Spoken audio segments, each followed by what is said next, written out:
Hey guys, it's Jennie Wolek with Wolek Real Estate Group here in Tulsa, Oklahoma. And today I'm here with my friends, Ricky Cain and Josh Anderson. Hey And, guys.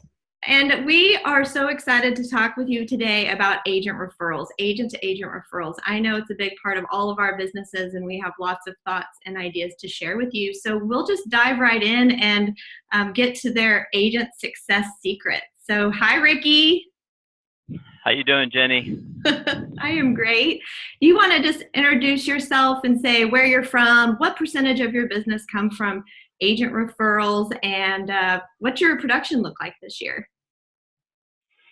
Yeah, so in 2016, our GCI from referrals was 387,000, and a pretty big chunk of our business for sure was from those agent referrals. And this year, it's trending at about 450 in agent referrals, so it is a big part of our business, and we'll end. We're having a little bit of a down year this year. We'll close out just over $1 million in GCI, so not quite half of our GCI, however, a pretty big part of it. And for us, we had started working using agent referrals as a part of our business back in 2007, actually, before it was the cool thing to do and before Facebook referral groups and everything else, because I wanted to figure out another way to make those relationships and, of course, generate leads for my business. Wow, that is awesome. So, Josh, I guess why don't you share all your stuff? Awesome. Thank you. So we are, last year in 2016, about 23% of our business was agent referrals. A total of 73% was agent referrals, past clients, and regular referrals. But 23% last year, it's going to be about 20% this year. And that'll represent, last year it represented just under 500,000 in GCI. And so we're in the Nashville market and work Nashville and all of Middle Tennessee. And I probably should have shared that, right? We're in Austin, Texas. Yeah. We service all of Central Texas, all the way up from Georgetown, where I was raised, all the way down to Kyle, which is south of Austin. Wonderful. So you guys obviously have had lots of success in agent to agent referrals. And some of the questions we had in advance to this video today were things about what makes a great referral, either partner or a referral that you can receive. Why don't we just touch on either one of those? So Josh, you go. So what makes a great referral partner? Mm-hmm. Yeah. Yeah. So I think one of the things I always try to, when I'm going to, whether it's conferences or webinars, and I'm always trying to network with new agents. But, I think the biggest piece is I've got a couple of agents in each market, and those, I'm always open to new referral partners, but it's always just making sure that I can add value to the relationship and I can be a resource for them. It's just, they're people I've met over time at different, like I said, different conferences, or people that have been referred to me.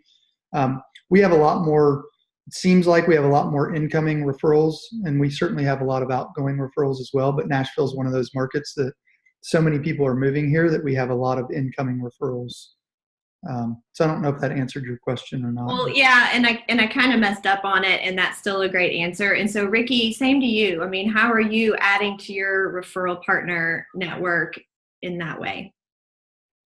Yeah, so for us, a great referral partner is just someone that has great communication. We, for us, when we receive referrals or even send referrals, of course, we use a system called My Referral Agent just to help us keep that communication and hold each other accountable to that great communication.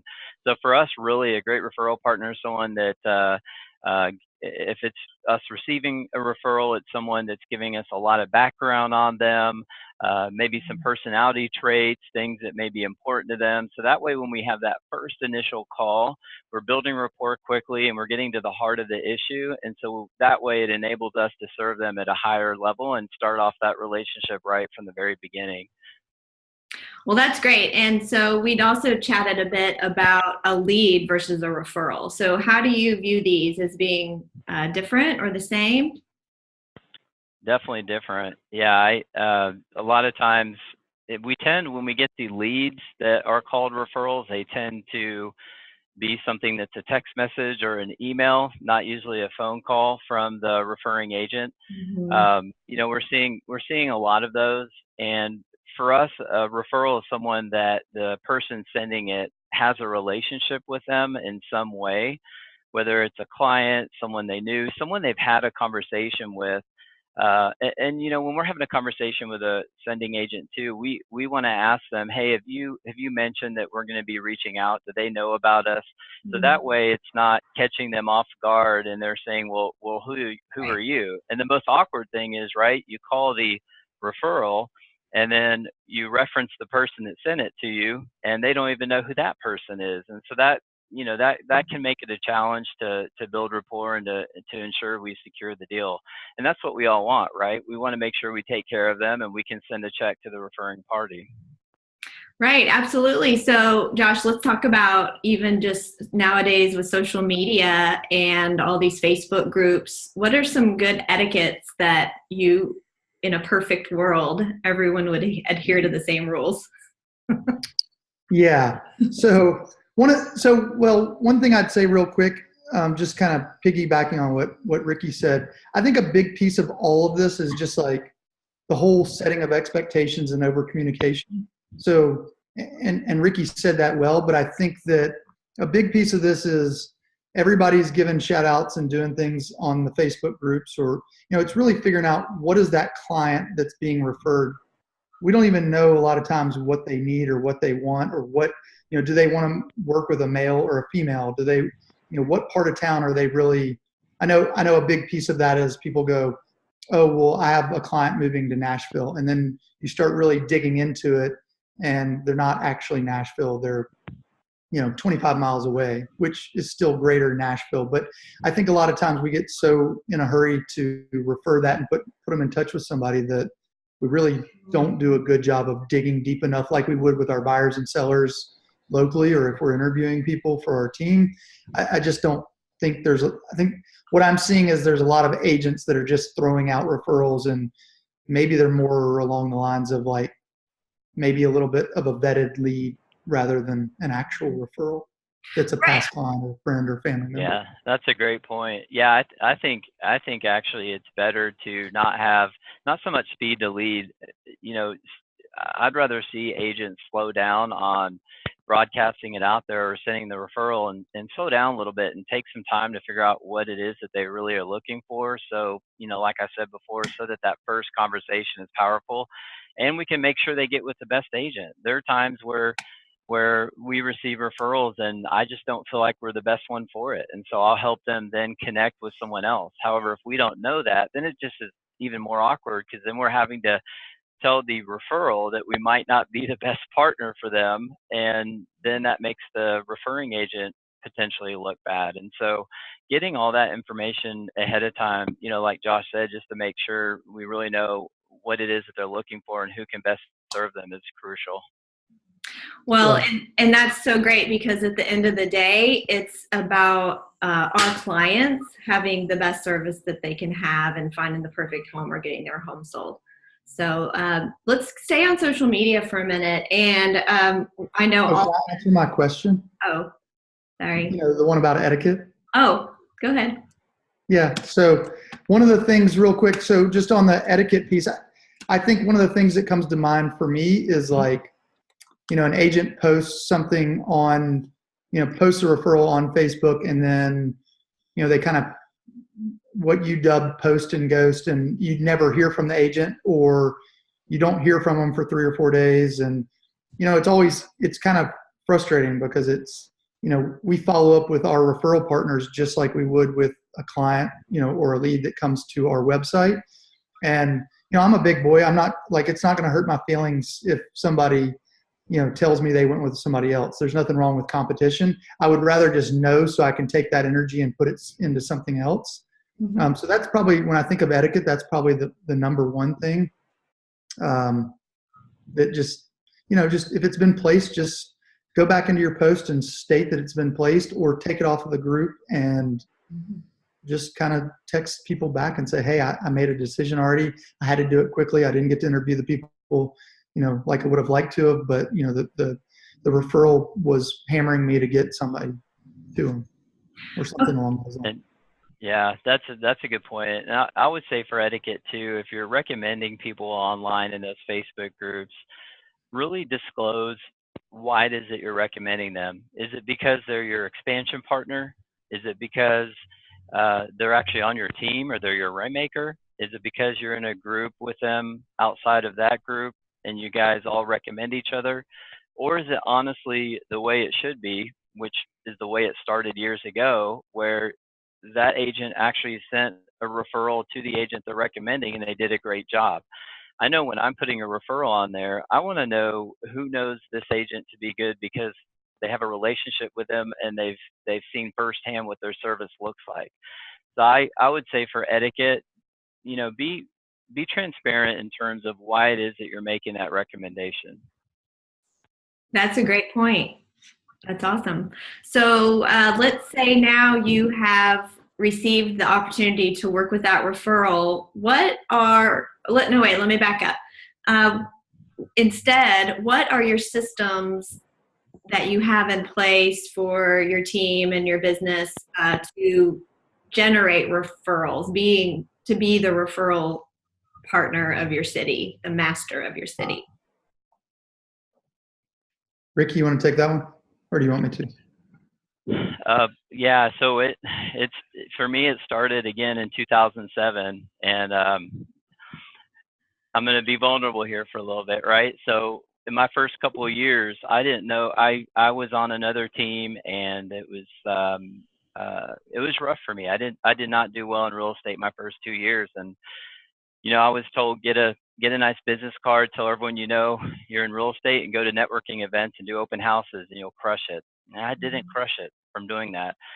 And so for me, I don't remember how it came about. For me, I literally went to the KW White pages and I started copying and pasting people into my database that I hadn't even met, and started calling them and asking them, when you think of Austin, Texas real estate, who do you think of? And I did about 20 or 30 of those in the first week, and I realized that no one that I called, actually no, there was one, I remember now. There was one that only one of all those calls had someone in Austin, Texas that they trusted. And so a light bulb went on. And so in the very beginning, I would say for the first 4 or 5 years, it was a quarterly call, and it was a monthly email to realtors specifically that talked about the Austin market, talked about us, had some Austin accolades so people knew what was going on in Austin, as well as facts about the Austin market. And what was really cool is, I was going to family reunion and all of these events, and I knew all these people that I didn't know I knew, and they didn't remember how they met me, and really I just cold called them. So it was pretty cool. And so fast forward 10 years, and now we hold one of the largest non-KW yet KW events. It may be the largest, the Mega Agent Mixer. We hold that every year during mega camps. That's a great way to connect with our referral partners. This next year will be our 8th year to do that. And then we always hold little masterminds and dinners and so forth during educational events, as well as birthday calls, quarterly calls, and we still have our agent newsletter. That's a lot better now than it was back then. Yeah. I look back at the old ones, they were horrible. I can't believe anyone ever sent me a referral. That is awesome. I love that. So Josh, what have you done?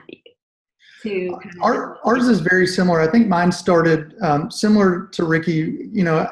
I started speaking at some conferences and events, and then I started doing, I remember going to the Buckhead office and a couple of the, in Atlanta, and different offices asked me to come speak. And then I started getting referrals from those team leaders or from those offices.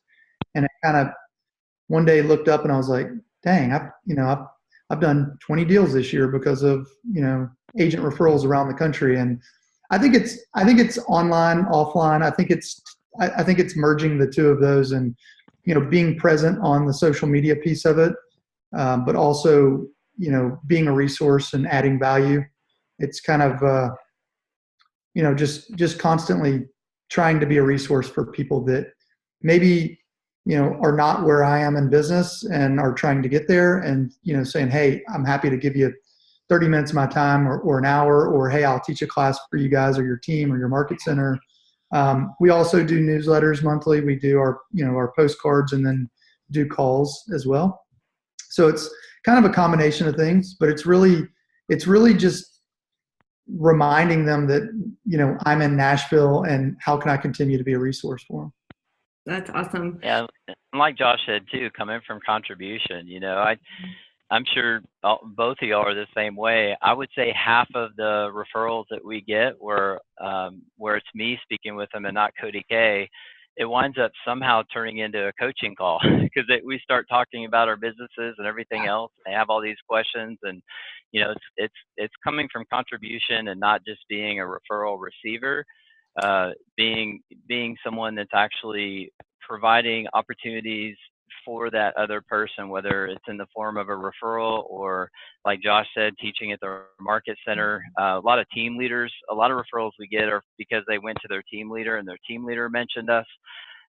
So, just like, Josh had mentioned, teaching and classes in market centers, doing webinars, just pouring into people. It's a law of reciprocity.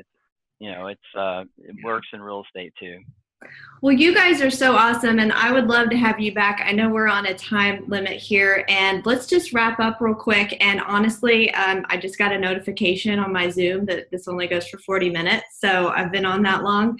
So let's wrap it up before it cuts us off. Next time, let's do another call about our follow-up systems being purposeful and actually touches that are involved with getting the referral and then afterwards. Does that sound good? Perfect. Sounds great. Okay, so real quick, tell everyone how they can get in touch with you so they can send you an agent-to-agent referral. Go ahead, Ricky. So for me, it's really easy. It's Ricky, RICKY, at thecainteam.com, THECAINTEAM.com. And then my cell phone number is 512-589-6975. Awesome. And? So you can email me for Nashville referrals, josh@joshandersonrealestate.com, or you can go to Josh Anderson Real Estate and fill out your information there. And my cell phone, 615-509-7000. I appreciate you guys so much, and I will get this posted and shared, and we will get another one on the calendar. You guys are. And Jennie, where are you from, and where can someone send referrals if they have one coming your way? Ricky, you are the best. I'm in Tulsa, Oklahoma, and we cover most of Northeast Oklahoma. So we're in middle of America, right above Texas. So of course, yes, I'd be happy to help out referrals. And what's that number to send you referrals? 918-706-9845. Perfect. All right. You guys have a great day. I'll talk to you soon. Thanks for the opportunity. All right. Thank you. Bye.